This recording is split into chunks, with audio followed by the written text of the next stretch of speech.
आज जब बंगाल ने परिवर्तन के नए दौर में प्रवेश किया है, तो मैं बंगाल के हर राजनीतिक दल से एक आग्रह भी करना चाहता हूं। बंगाल में बीते दशकों में राजनीतिक हिंसा की वजह से न जाने कितनी जिंदगियां बर्बाद हो चुकी है। मेरा स्पष्ट मानना है कि आज से बंगाल की इस चुनावी जो आदतें फैली हुई हैं, उसमें बदलाव आना चाहिए।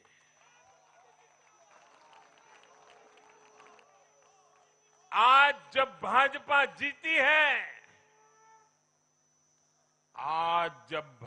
जीती है,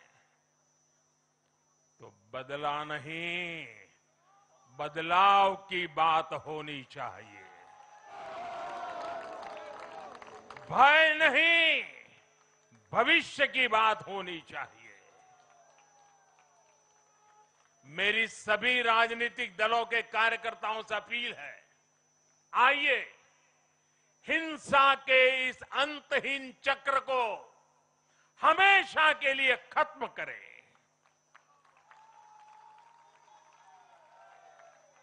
किसने किसे वोट दिया, किसे नहीं दिया, उससे ऊपर उठकर बंगाल की सेवा के लिए काम करें। साथियों, इन राज्यों में चुनाव और उसके नतीजों की राजनीतिक एक्सपर्ट्स अपने अपने तरीके से समीक्षा कर रहे हैं, लेकिन इन नतीजों की एक और बहुत अहम बात है, इनकी टाइमिंग। आप देख रहे हैं कि जब इन राज्यों में जनता वोट डाल रही थी, तो इसी दौरान विश्व में क्या कुछ नहीं चल रहा था। जगह जगह युद्ध के सायरन बज रहे थे, अस्थिरता और अराजकता का माहौल रहा, वैश्विक अर्थव्यवस्थाएं संकट में दिखी, और उस दौरान भारत का जन जन स्थिरता के लिए वोट दे रहा था। साथियों, आज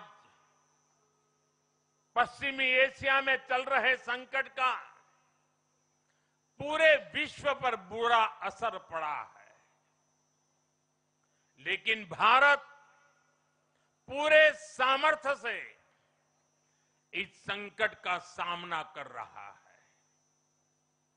इस चुनाव परिणाम ने भी दिखाया है कि भारत इस चुनौती में भी एकजुट है, एक मत है, एक लक्ष्य से संकल्पित है, और वो लक्ष्य है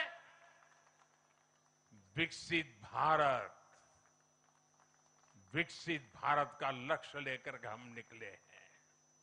साथियों, विकसित भारत के संकल्प की सिद्धि में पूर्वोदय का बहुत बड़ा महत्व है।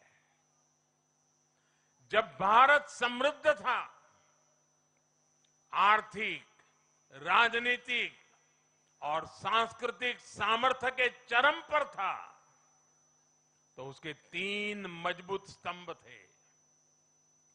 ये स्तंभ थे अंग, अंग यानी आज का बिहार, बंग यानी आज का बंगाल, और कलिंग यानी आज का उड़ीसा। कलिंग उस समय हिंद महासागर के समुद्री व्यापार का एक छत्र सम्राट था।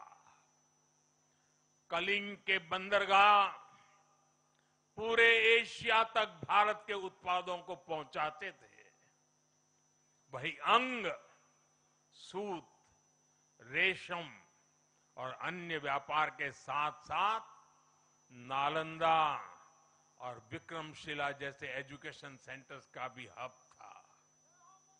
और बंग वो सांस्कृतिक धरती थी जहां से भारत की आत्मा की आवाज उठती थी। साथियों, गुलामी के कालखंड में जैसे जैसे समृद्ध भारत के मजबूत पिलर कमजोर होते गए, भारत का सामर्थ्य भी क्षीण होता गया। इसलिए विकसित भारत के निर्माण के लिए इन तीनों स्तंभों का फिर से मजबूत होना बहुत आवश्यक है।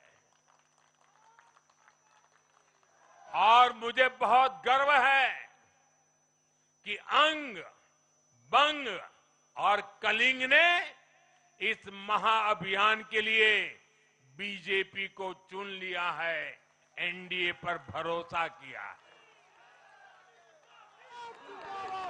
साथियों, विकसित भारत के निर्माण का एक और महत्वपूर्ण पिलर भारत की नारी शक्ति है। नारी शक्ति अब विकसित भारत के निर्माण में तेजी से आगे बढ़ रही है। लेकिन नारी शक्ति की इस रफ्तार को कांग्रेस और उसके सहयोगियों ने कुछ दिन पहले रोकने का काम किया है। इन नारी विरोधी दलों ने संसद में नारी शक्ति वंदन संशोधन को पास नहीं होने दिया और इसलिए मैंने कुछ दिन पहले कहा भी था कि महिलाओं के आरक्षण का विरोध करने वाले ऐसे दलों को महिलाओं का आक्रोश झेलना पड़ेगा। आज कांग्रेस, टीएमसी और डीएमके को बहनों बेटियों ने सजा दी है। केरलम में लेफ्ट के 10 सालों के कुशासन का फायदा कांग्रेस को जरूर मिला है, लेकिन मुझे विश्वास है केरलम की बहनें भी अगले चुनावों में कांग्रेस को जरूर सबक सिखाएगी।